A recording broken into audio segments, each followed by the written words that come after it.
And here we go. Good afternoon, everyone. Welcome to today, our town hall for Thursday, April 1st. We'll just give a few moments to let everyone stream in all of our participants to join today before we begin officially. Just see we're at about 150 now. We'll give it a little bit of time. Everybody get logged on. I know we've had stellar participation the last few weeks. I want to make sure that everybody is able to get the audio and is ready to go. See, now we're getting close to 300. All right, well, why don't we get started? I'm Aaron Levo. I'm the Vice President of Communications and Public Affairs. Pleased to be with you today to moderate. We're going to have some presentations followed by a Q&A round and then a chance for some celebrations, I hope, at the end. We've had a very packed agenda today, so we're going to try and get right to it. I'd like to call on Rob McIsaac, our President and CEO, to kick things off. Rob, over to you. Yeah, thanks very much, Aaron. And as always, thanks to everybody for taking part in this week's town hall.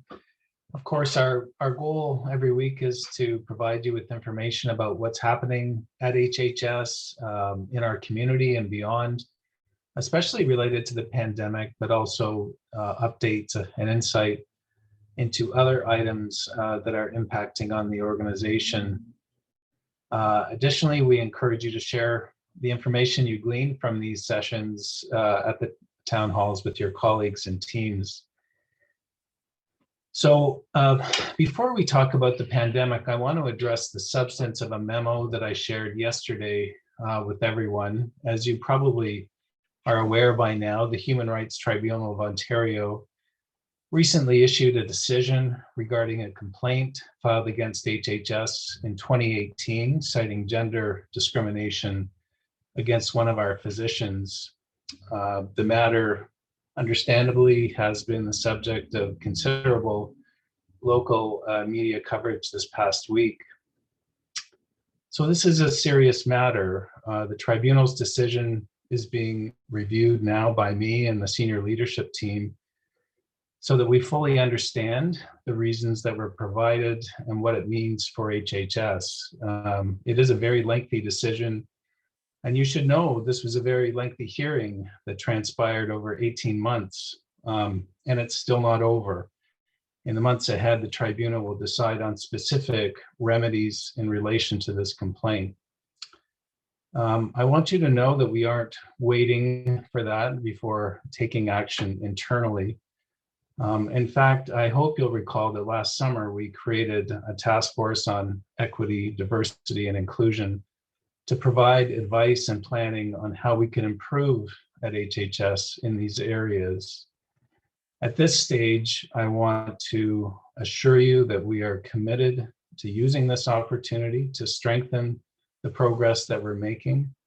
In the coming days, I will be consulting with the task force and with other key stakeholders at HHS to ensure we're moving forward in both a timely and thoughtful way with respect to these issues.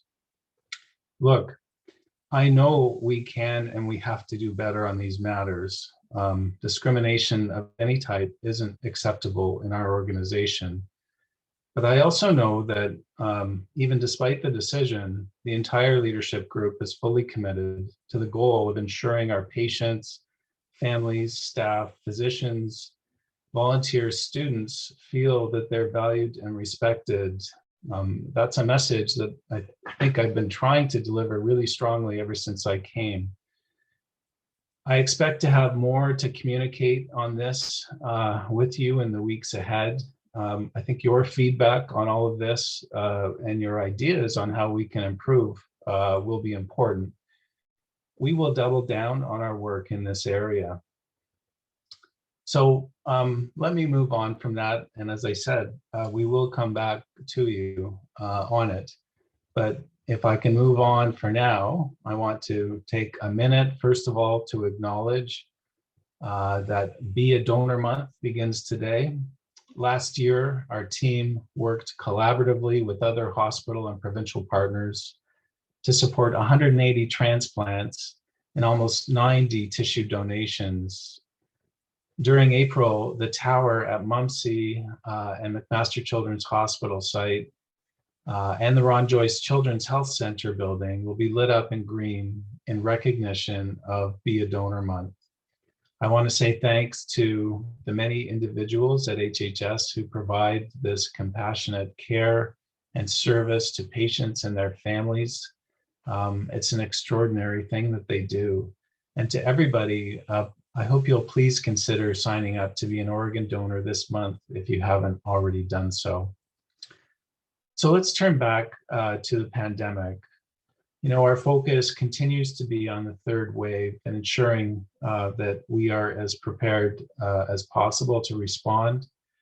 Of course, we are very concerned by the numbers we're seeing. I think the number of patients today in Ontario in critical care is the highest that we've seen it since the beginning of the pandemic. I think, though, that we have as good a plan as possible in place. I'm also very hopeful that getting through this third wave will represent the last great push we need to make in the battle against this pandemic. I want to state again that getting vaccinated is so important and such a necessary step in the contest against this virus. Please go to the vaccination page on the HHS website and click on the vaccine sign-up link to register today if you have not already done so. In addition to this forum, regular updates about the pandemic and other organizational matters continue to be shared via the HHS dispatch. You can also find information on our website. So with that, I will turn it back over to Aaron for another one of our weekly polls, and I'll see you again at the end of this session. Thanks, and thanks, Aaron. Okay, thank you very much, Rob. So we're going to launch one of our questionnaires, again, trying to get a finger on the pulse of what some of you are thinking about the content and format for the town halls. In particular, this week, we're really digging in on how you stay up to date on the town hall schedule. Like how, I think what we're trying to do here is entice more to join this forum. So there's a poll that's been launched now. You can start answering the questions. You just scroll through. I believe there's 2 questions in this poll. So the first, how would you stay up to date on the town hall schedule? I'm sure many just attend out of routine practice, but where do you look to make sure that it's happening? Second, how would you prefer to receive a link to the town hall recording? Don't want to take for granted that everyone uses one format. Is it the dispatch, which comes via email? Do you access the link on the hub or use any of the staff social media channels? So those are the 2 questions. We'll just give it another few seconds. Have about 2/3 of our participants, still some streaming in, starting to slow down. Okay, given our packed agenda today, I'll suggest we call it there. Thank you very much, everyone, for providing your insight on that topic. Very much appreciated. It's very helpful to how we're planning for these forums. So next up, I'm going to invite our Chief Operating Officer and EVP of Clinical Operations, Sharon Pearson, to give us an update on what's happening across our services and sites. Sharon, over to you. Great, thanks, Aaron, and good afternoon, almost everyone. Update today sounds a little bit like my updates of previous weeks. And as Rob said, really hoping that this is our last significant push through this wave 3 that we're in right now. I'm sure most of you are aware of what the situation is across HHS. We continue to be pressured with our occupancy, some of that related to the COVID volume, some of that related to the outbreaks that we are still battling, of which there's 5 across our sites today. We do hope to see one resolution at the general, so that's good news. The impact, of course, is always they admit to no beds and the extended length of stay. And a lot of pressures, particularly on our GM capacity. I would want to point out that the pressures are being felt across all of our sites. It's not just at our 2 larger acute sites. We're seeing high occupancy when we look today at Mumsy and certainly at West Lincoln as well. So it is spread across our entire enterprise that we're feeling it.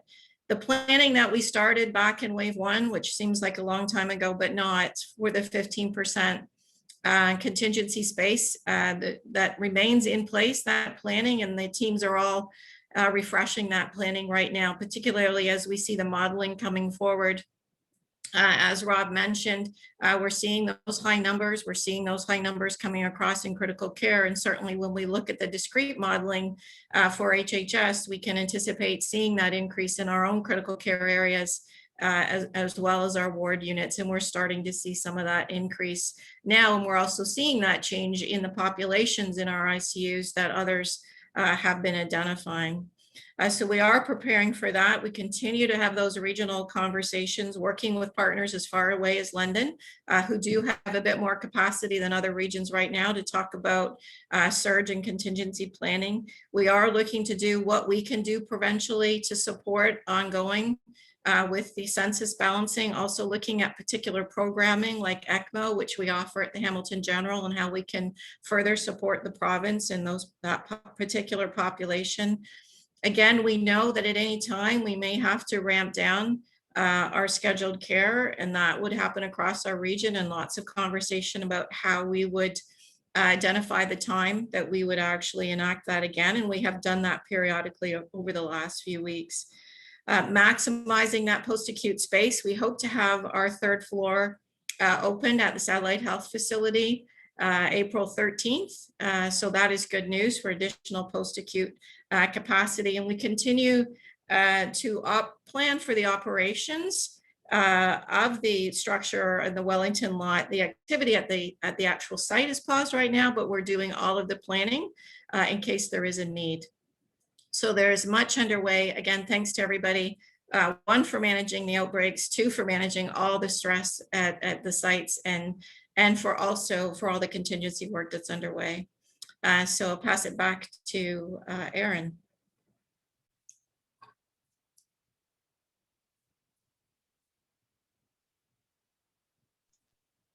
Sorry there, my computer froze for just a brief moment in time, not all that great. Want to introduce Dr. Dominic Mertz, who as always is here to give an update on the epidemiology of the pandemic.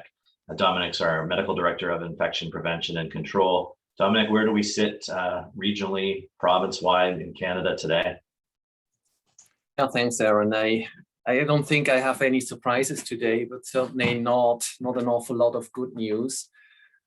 This is the picture from last week for Canada. Canada was sitting at 68 per 100,000 per week. And when you're looking on the next slide, you see that as a country, we are now sitting at, next slide, please, at 90. You see a lot of red dots here, which are those provinces that increase in terms of their case numbers faster than with an RT of 1.1. Then we have Ontario somewhere between 1.05 and 1.1, depending on how you calculate the RT. Saskatchewan in the same ballpark in terms of dynamics. Manitoba is the exception to the rule right now of those provinces other than the Atlantic bubble that typically have higher numbers of COVID cases. When you're looking at the overall picture, Saskatchewan continues to have the highest number per population, but BC currently catching up quite quickly. Next slide. That's the modeling from PHAC from back in February 19, and probably the last time that I'm showing this. As you can see now, we see that acceleration at the national level as well. And as we always said, somewhere between the best and the medium case scenario, thankfully not at the medium or worst case scenario, but it's quite outdated at this point. So I thought last time that I'm showing this modeling here. Next slide. Provincially, I would expect that we end up above 100,000, 100 per 100,000 per week at the end of this week. So that will be the last column that continues to grow throughout the week, which is similar to where we've been around Christmas time last year. And last year, similar scenarios. This year, we are heading into a holiday. This time around, it's Easter. And you remember very well what happened after that. Next slide. In terms of hospital admissions, again, similar picture, close to where we've peaked the last time now with 1,200. This was as per yesterday. And as you probably have heard, ICU numbers at the highest ever as per today. So clearly the bottleneck will be the ICU. Next slide.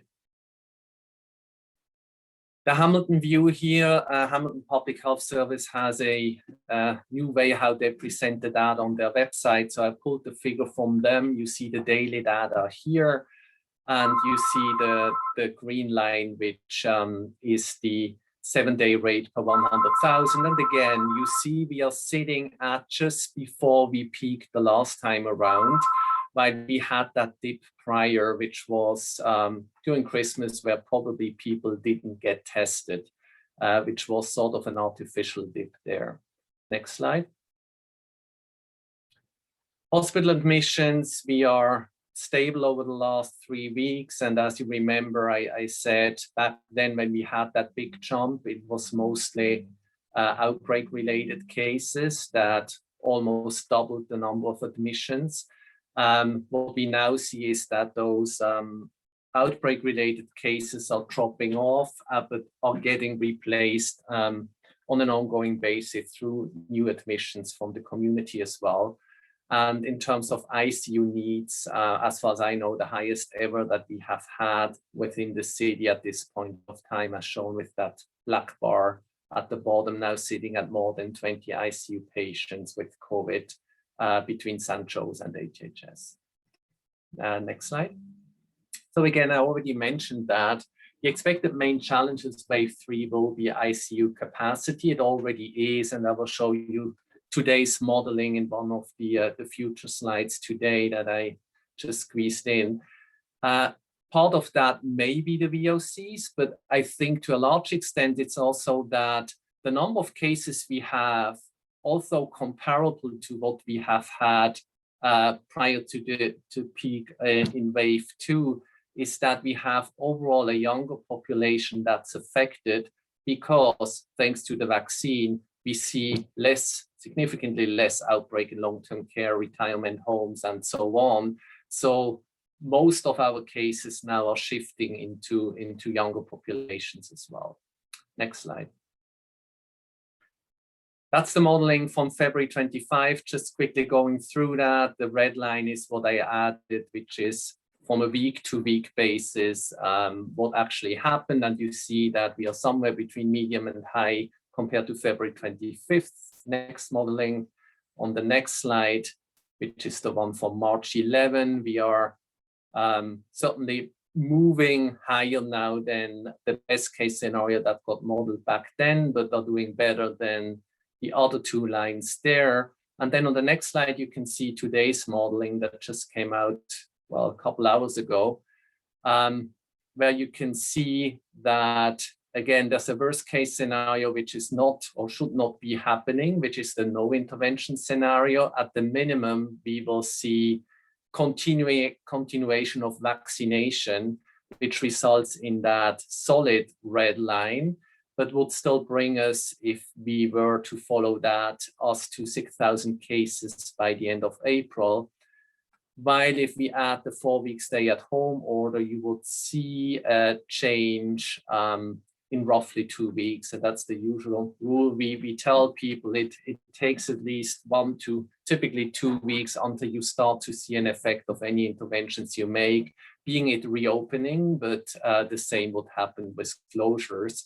And what we've also learned from modeling for the next 1 or 2 weeks, it's typically quite reliable. After that, the variability starts to kick in. Next slide.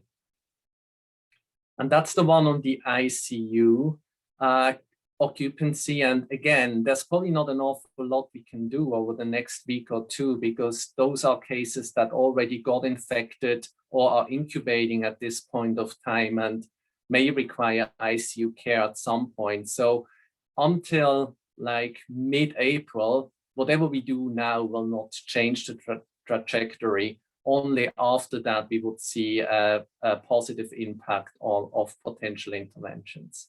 Next slide. Variants of concerns close to 70% at this point for Ontario. Hamilton yesterday just crossed the 51% mark. So they continue to increase as was expected. Next slide. What are the variants of concerns that we are dealing with? Nothing has really changed here. First and foremost, B.1.1.7, so the so-called UK variant, some B.1.351, that's the South African, and P.1, the Brazilian lineage. The vast majority of VOCs that screen positive hasn't been sequenced. And then we just go based on mutation and can sort of predict whether it's a B.1.1.7 or one of the other VOCs. Next slide. I forgot to mention in Hamilton so far, all that have been sequenced ended up being B.1.1.7s of the VOCs. Switching to some better news, hopefully, and that's at this point only about vaccines. This is another way how you can present the data, the cumulative case numbers. That's for Hamilton here, and you can see that the slope is very similar to what we've seen in wave 2, now in wave 3. So the average increase per day is very similar. However, on the next slide, and I touched on that the last time around, in terms of increase in fatality, we see certainly less of an effect. And as I mentioned previously, that clearly is the vaccine effect. There's always the concern or the reality that deaths are a lacking indicator. However, at a similar stage prior to Christmas, based on case numbers, we would have seen many more deaths per day than we currently see. And these were first and foremost the deaths from long-term care facilities and retirement home outbreaks. Next slide. So how do we compare in terms of vaccines? And I have the two superstars in terms of vaccination here, Israel and UK. United States, as you know, moving ahead very quickly as well, and Canada starting to catch up, but still lacking behind those three countries. And now on the next slide, we can look at what the vaccines do. And I think just one caveat to be entirely clear, there's always a combination of vaccine effect plus other public health measures that are in place. But here, with the example of Israel, they achieved 26% vaccination rates by mid-January. And that's when they started to see the case numbers come down. And now they are at 60% of their population vaccinated. And on the right-hand side, you see days since exit from lockdown. In the second wave, after they ended the lockdown, you see that steady increase here in the RT. So the reproductive rate, while something similar happened with the third wave, and then the vaccine effect seems to be kicking in, and now they see a continuing decrease in the reproductive rate here without being in lockdown. The UK on the next slide is another great example. They are sitting at roughly 50% vaccinated. They now start with larger numbers of second vaccines. So they basically use the similar approach that we use in Canada with getting as many first doses in as possible.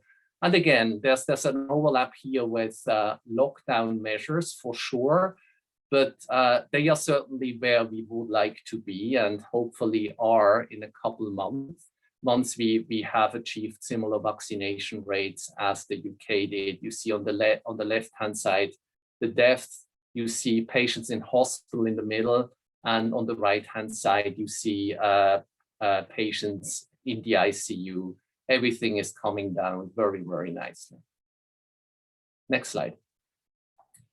And then the healthcare workers. This is a preprint from yesterday that I just wanted to share today, looking at the benefits of vaccines in healthcare workers data out of Boston. And you can see after that 2-week mark, once people who are incubating the disease are no longer developing COVID, And once the immune system was able to build an immune response, you see the number of cases drastically going down. Certainly not to zero. No vaccine is 100% effective, but a huge decrease, as you can see here. Next slide. So my two takeaways from today, and it's been said before, and it's probably going to be said again later today, just get vaccinated. If you're eligible, get vaccinated as soon as possible.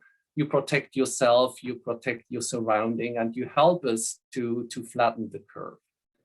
And having the Easter long weekend in mind, I don't have to remind you what happened with the Christmas break or over the Christmas holidays. Back then, we had a large peak, probably to a large extent fueled by social gatherings.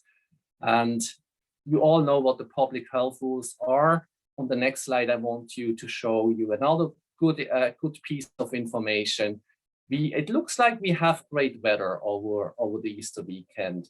If you go out, meet other households, extended families, and so on, don't do it indoors. If you decide to do so, please do it outdoors. That will reduce the risk significantly and will bring us into a better spot than we've been after the Christmas holidays.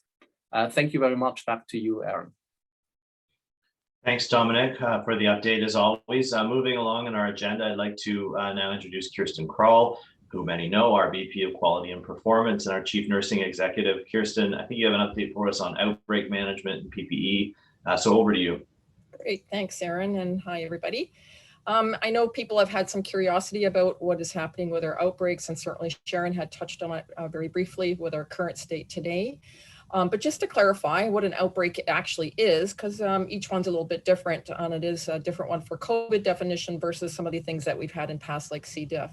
So for COVID, it's 2 or more cases with an epidemiological link, and typically something that's happened on our premises. Could be on the same ward, could be people of the same shift.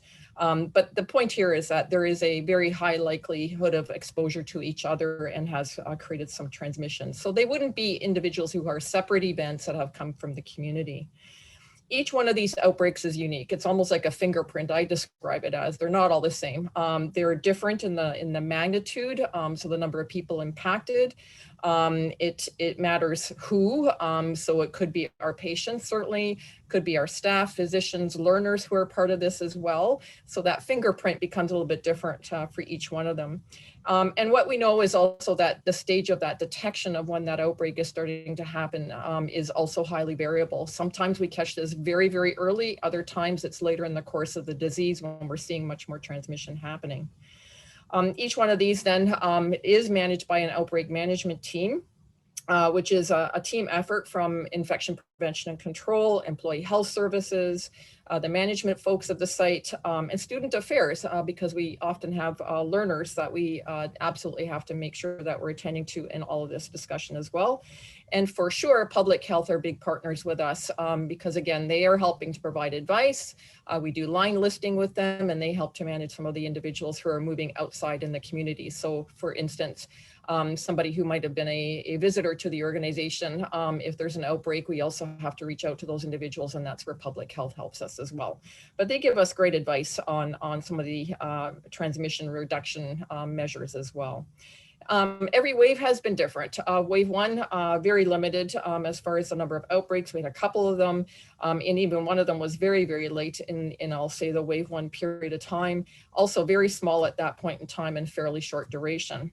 Wave 2, so I'm talking December, early December to February, we had about 20 outbreaks, highly variable again in size, ranging from one individual, could be a patient or staff or physician, and up to upwards of close to 30, 35 people, which is what we're seeing in one of our major ones right now. So right now, as Sharon had mentioned, we had about 5 that have been on the go. And again, they're typically lasting about 3 weeks. Again, shortest we've had is about 10 days, the longest is about 41 days. So again, every one of these circumstances is very different and it depends on when we detect the last case. As Dominic always gives our reports, the community epidemiology also helps us to understand that burden that is growing in the community that will be reflected in the organization and impacts, again, how we can anticipate outbreaks happening. And of course, in all of this, we're always in the management of this with the management teams, really trying to get a sense of how do we contain this. But before we even think about that, what are some of the contributing factors that we all have a role to try and manage? Our physical settings matter. The care stations where teams congregate matter. So, pristine practices around infection prevention and control in those common spaces are extremely important. How people have breaks, how people may be traveling to work together. Movement of people on our sites, of course, is always a challenge with our high occupancies, but the risk of a patient who may have been on a floor, who may have had some exposure, is now transferred either to rehabilitation or to another unit for care. It matters in the spread of the disease that's going on. So we have to take all those patterns into account as we think about how do we put constraint around the outbreak that might be unfolding before our eyes. Things like wandering patients. And again, our medicine units have certainly a greater challenge with risks of outbreaks, just simply by the nature of some of their patient populations to date. And again, that's pre-vaccination I'm talking about, as Dominic's mentioning. Vaccination will make a difference for some of those patient populations that have had a higher risk in past. Our wandering patients, so as an example, where they're maybe not able to mask, they may be moving beyond different areas of the unit, and I know teams do their best to try and contain that movement.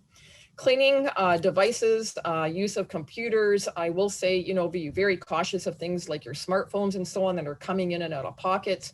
All of those things are part of what's contributing to transmission risks. So we always have to be on our game and making sure that we're using good observation skills and use our voices to help each other to realize where some of these risks are happening and what can we do to try and mitigate them.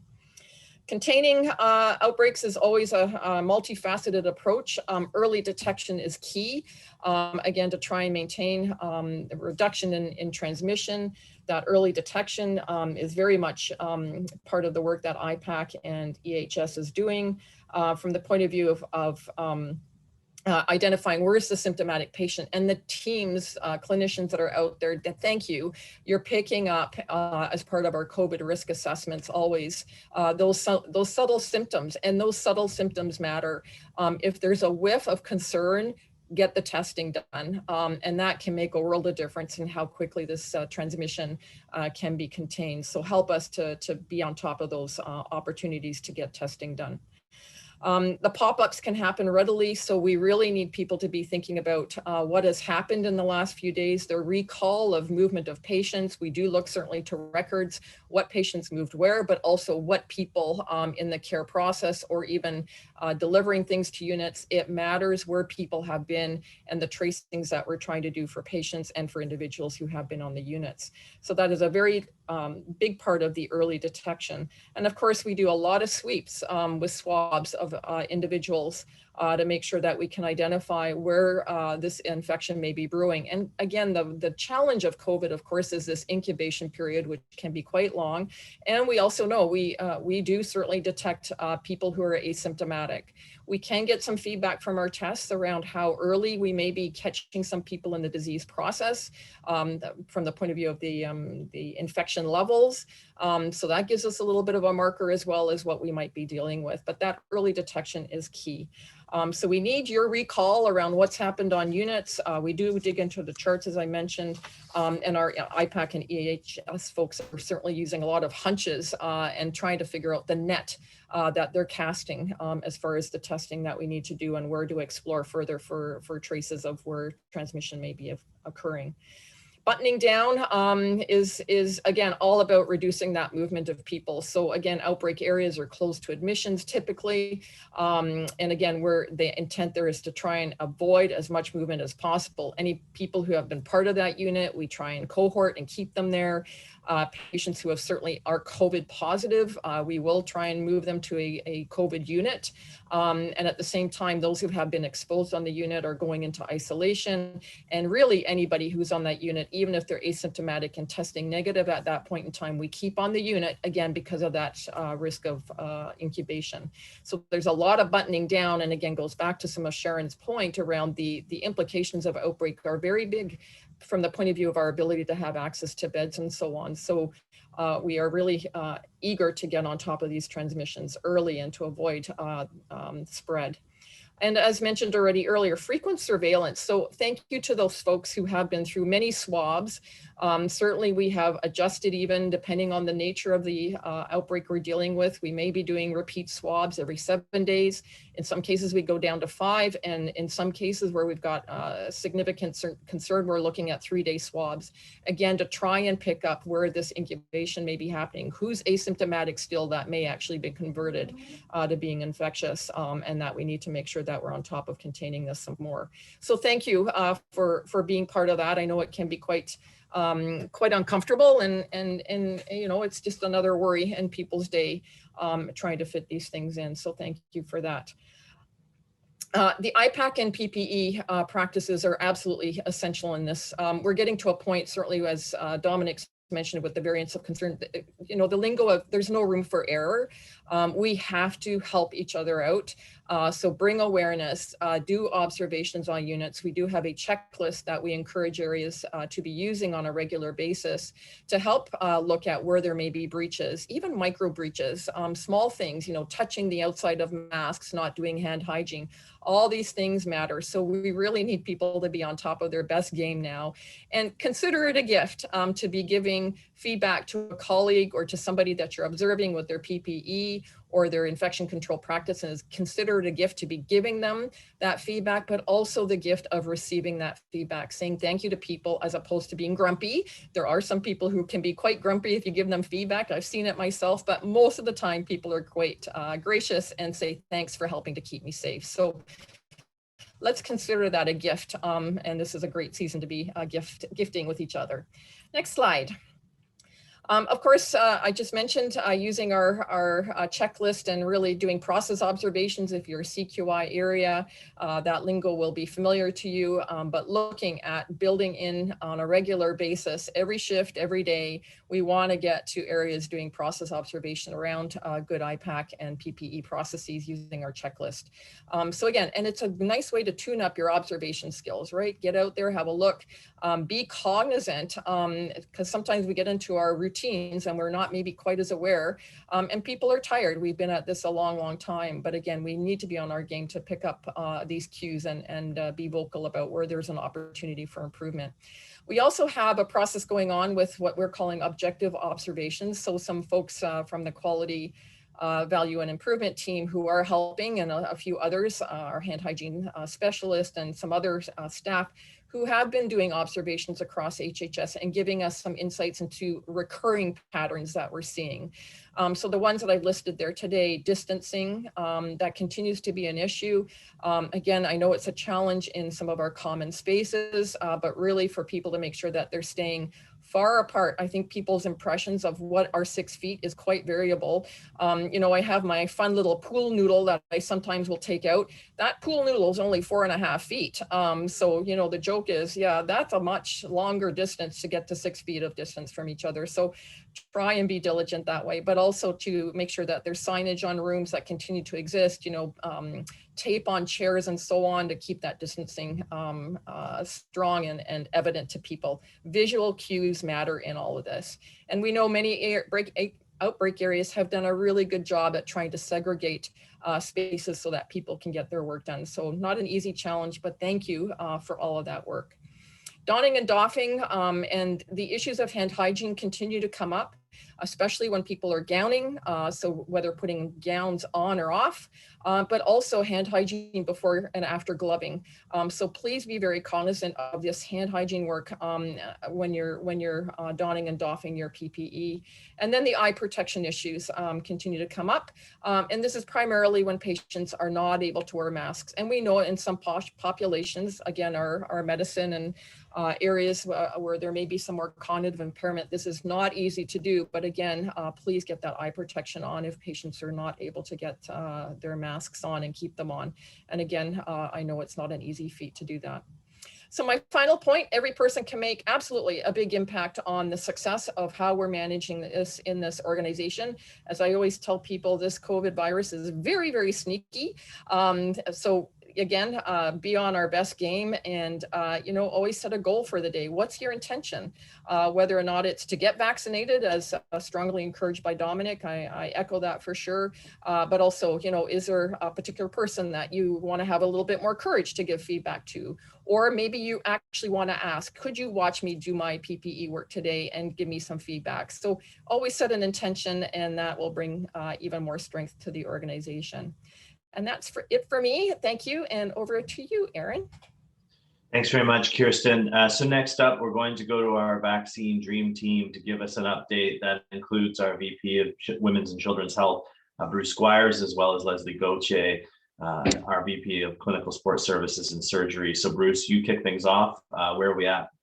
Thanks so much, Aaron, and good afternoon, everyone. I'm going to go just as quickly as I can because I certainly want to do our best to leave time for questions. As I say every week, vaccine strategy is clearly affected by global and national actions and issues, but it rests with Ontario. With vaccines really are treated as a provincial resource. Supply, the prioritization, and the associated rules for vaccination are set provincially. At the local public health units, we have some ability to impact, if you like, the how of vaccination, but we really have little control in relation to the who and in relation to the when. But I'll talk a little bit about this.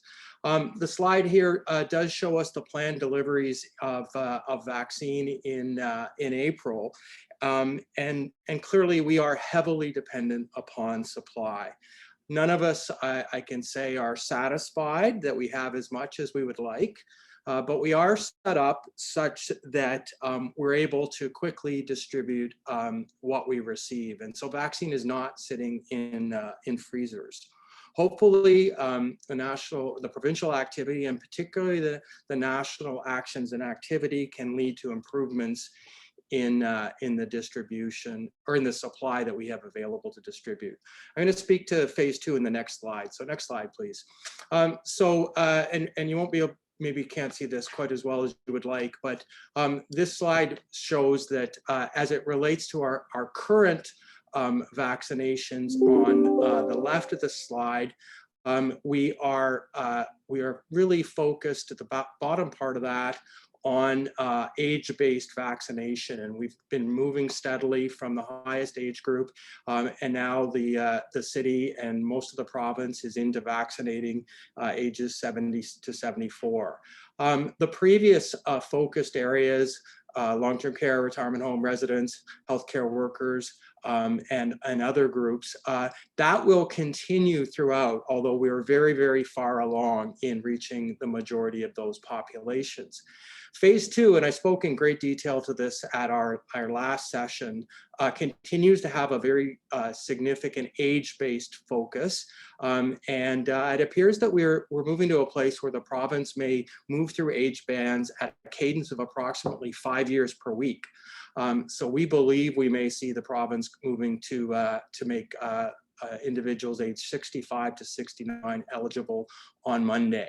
There are also other components to the phase 2 that are not yet underway, which include in particular high-risk chronic health conditions in those caregivers, as well as other congregate locations and hotspots. Essential workers, frontline essential workers, is expected to be later in phase 2 of the strategy. Next slide, please. So let's talk to where we are at HHS. At Hamilton. And I won't go in great detail here, but you can see that we're approaching 100,000, and that we'll pass that number by the end of today. Vaccines distributed. When you take into account those who received second doses, that represents more than, by the end of the day, more than 16% of the Hamilton population. Let's move to the next slide. So where are those happening? Well, really, there's kind of two major channels and 4 different locations. Mobile vaccination clinics happen around the city, sometimes in community centers, but sometimes in actual congregate settings. So you can see here both the target populations for those vaccination clinics as well as the locations. We also have currently operating 3 what we call large-scale clinics: the original HHS clinic, as well as clinics operating at West 5th on the St. Joe's campus and at the First Ontario Centre. We are set up to open a 4th large-scale vaccination clinic in the city, just waiting for sufficient supplies to be available. Next slide, please. So again, let's get specific to HHS. This will be our message going forward. Healthcare workers continue to be eligible for vaccination. If you have not yet registered to receive a vaccination, you are encouraged to do so. To date, we've reached 75% or more of our eligible workforce. And remember, this is everyone who is a staff, physician, or employee of HHS. But there's others to be done. So to do that, if you haven't registered yet, go to the online tool, and the link is available here and on the hub to begin that process. That process will lead to you being sent an email by the province that then allows you to self-register, to self-schedule your vaccine appointment. Final thing I'd like to cover, a question came up in the chat as well, around our inpatients who are eligible by virtue of age, but of course are in hospital, some of whom are in long stay. Next week, we will be doing the second round of large-scale vaccination of inpatients across HHS who are eligible on the basis of age. Of course, those who are mobile and for whom the care team would support a pass are also able to self-schedule if they can attend a mass vaccination clinic. We also spoke last week to, again, the high-risk health conditions category of phase 2 provides for targeted vaccination for certain populations with significant health conditions. It starts with a grouping of highest risk. So we have a team at HHS participating in the citywide planning and doing HHS specific planning, particularly at the Juravinski Cancer Center, to prepare us to vaccinate our highest risk hematology and oncology patients. Again, that planning is underway. The date is supply dependent, but I'm quite certain we will be ready. With that, that's the update today, but certainly look forward to answering any questions. And I'll now pass to the last section on to Lesko Che. Good afternoon, everyone. So my messages today are relatively simple messages in that fabulous work has happened on our vaccine clinics and getting staff, physicians, learners vaccinated. Most important is that with the needle in your arm, that people do not let down their commitment to the PPE and the IPAC practices, as Kirsten has shared. A couple of things just to remind yourselves of, and that is masking at all times. And we are hearing of micro breaches when people, go to take a phone call, pulling their masks down, those kinds of things. So I really liked Kirsten's context of a gift to your colleague is to give your colleague feedback if those micro breaches are happening.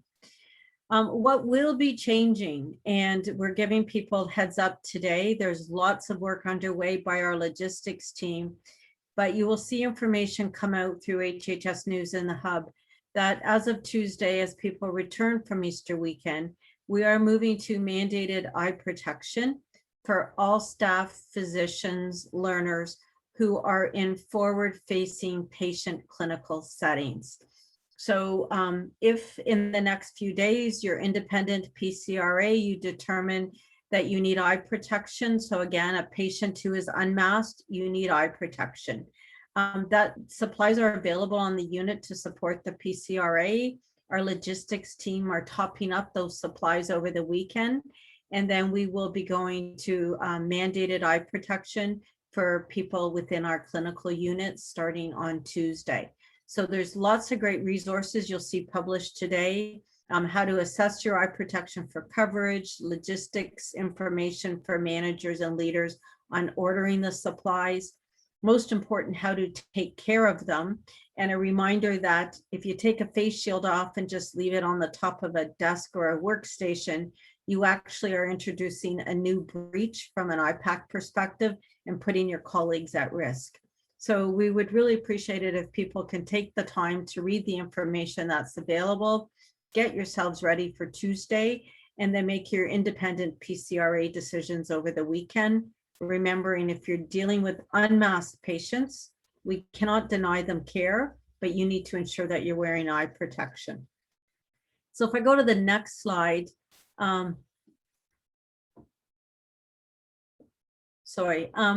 just a couple of other things that are really coming to people's attention.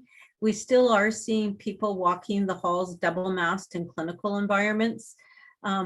A reminder that if you put a mask over an N95 mask, you actually impact the effectiveness of your N95. So again, there's resources and tools available to you through the hub. As opposed to double masking, there's some really helpful hints on how to make sure the mask you're wearing is in fact fitting you appropriately. There are things like ear loop or ear protectors that are available, and the information is through the logistics team again, if your unit needs more of that equipment. So I really have just the 2 slides to share. A wish for everyone that you have a safe and healthy and physically distant Easter weekend. We'll all return back to work on Tuesday. So with that, I'm going to hand it over to Aaron. Yeah, thanks very much, Leslie. So next up, we're pleased to have with us again, Dr. Zainab Abdulrahman, who's here to give us an update around vaccine hesitancy and some of the evolving science around the vaccines as we roll this out. Dr. Abdulrahman is a clinical immunologist and allergist in the Department of Pediatrics. Zainab, over to you. Thank you.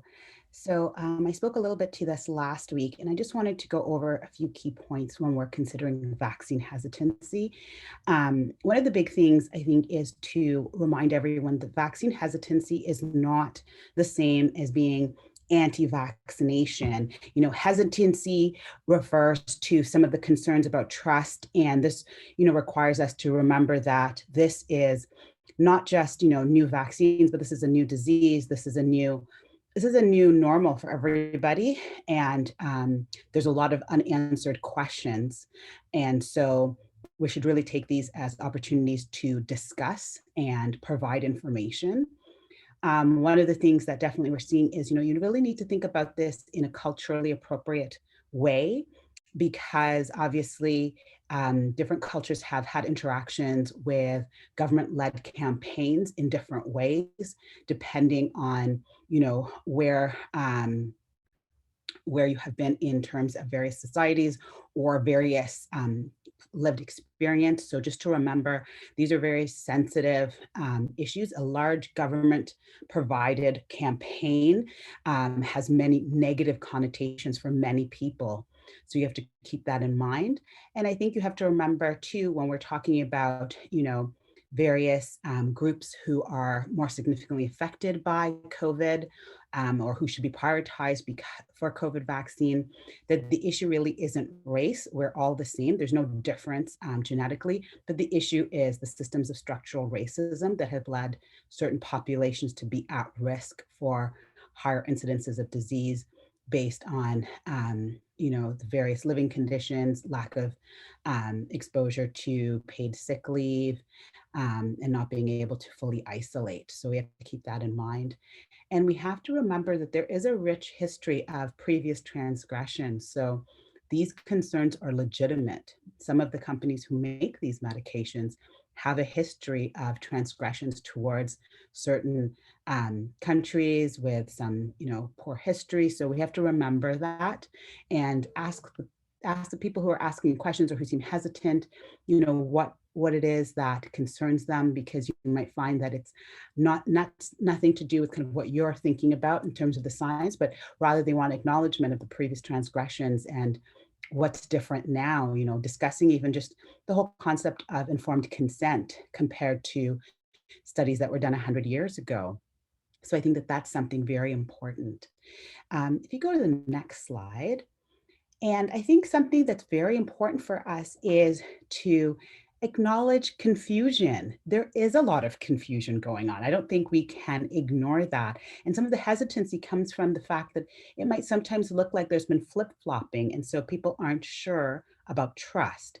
The timing between doses that has, changed a couple of times. And, you have to acknowledge that that might be confusing. You may feel less comfortable because of this. Let me explain kind of what the decisions are, and here's what has changed. So you have to acknowledge that.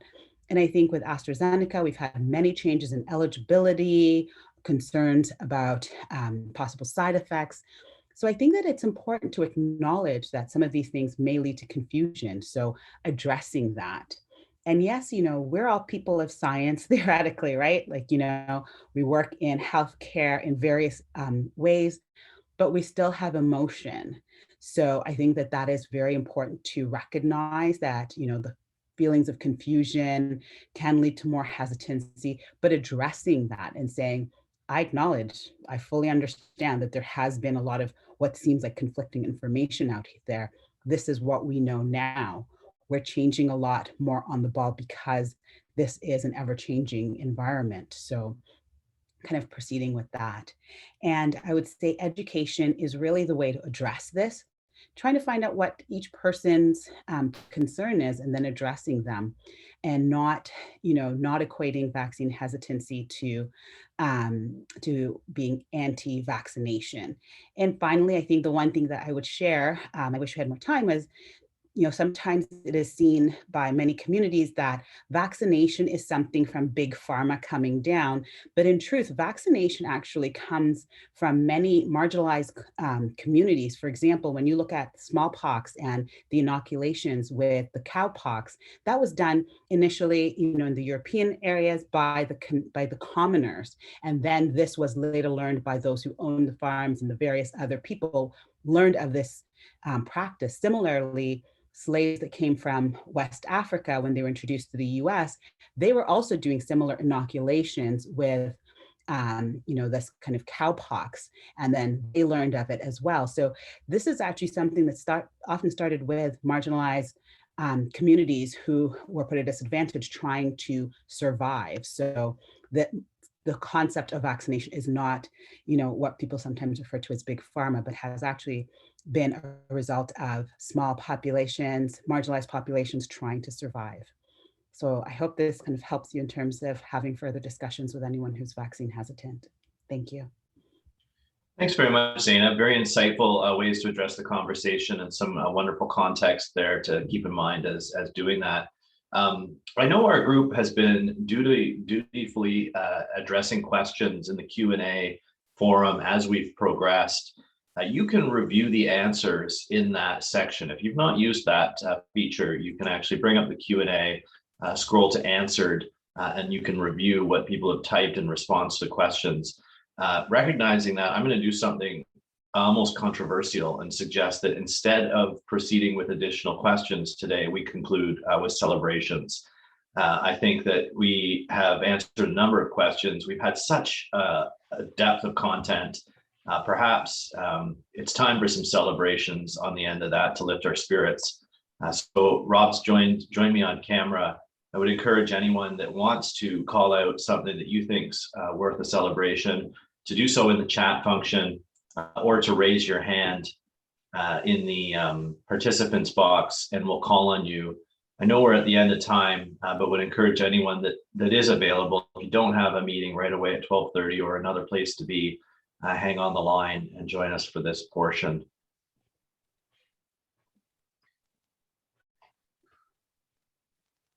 Kirsten's got her hand up, Aaron.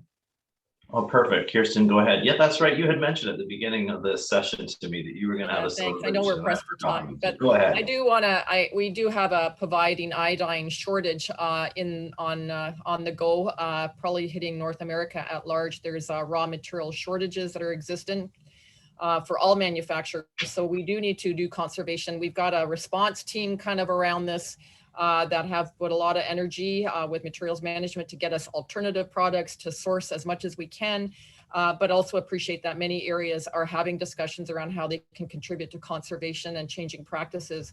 We will also have a list of alternatives out in the next few hours, hopefully, but just thank you for folks who are having these discussions. And if you're not aware, please have a look. There is a notice on the hub, but also ask questions around what might be happening in your team if you're using a lot of this product. Thank you. Thank you, Kirsten, for sharing that. Again, anyone, some might be typing. I know it takes some time to put something into the chat function, as well. Any of our other panelists that would like to raise their hand and give a shout out, that'd be welcome. Leslie Gauthier, I see that you have something to share. Yeah, so I think we've thanked this team before, but as I've been following the critical care ICU bed capacity issues and hearing about the real demands on ECMO in the province to keep people alive, I just think we really need to acknowledge that HHS did some very exceptional teamwork between our intensivist cardiac surgery, cardiologists, the ICU staff, our perfusion teams, our OR teams, and it's really put HHS in a position that we can help support those patients in really dire need of ECMO. And it's just an exemplar example of how well HHS can work together as a team. So it's a provincial thank you. I think ECMO is really making a difference in our contributions to the province. So thank you.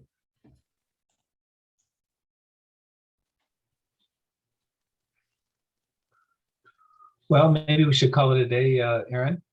Well, I see, actually, I just want to call, I know there's Christina in our attendees forum who has her hand up. Always would like to give anyone that wants to give a live shout out the opportunity to do so. Christina, you'll receive a note asking you to unmute. Go ahead. Hi, well, I'm the coordinator for the cleft lip and palate team, and I'd like to give a shout out to my entire team.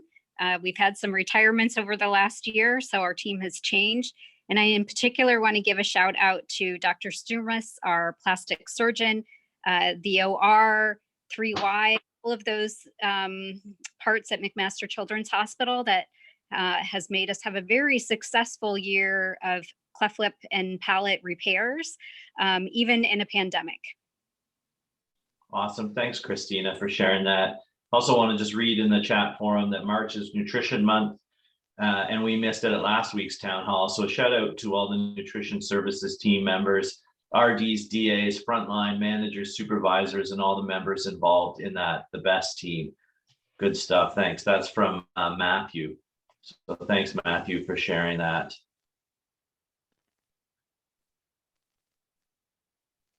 Okay, well, we'll leave it there. Rob, why don't you close us out, and we'll see everyone again next week. Thank you, Aaron, and thanks everybody again for coming today. Really appreciate the engagement in these sessions. I know this weekend many will be celebrating Easter, so I'd like to extend a happy Easter to those folks, and also to everybody who hopefully will have some personal time this weekend.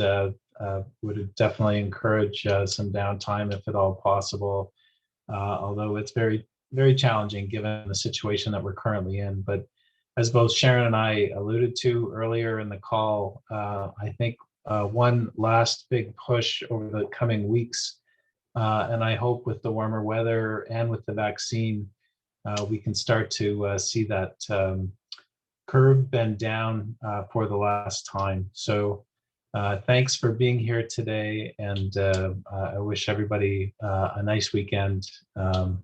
Hopefully you'll be able to spend some time, personal time with loved ones. Cheers, everybody. See you next time.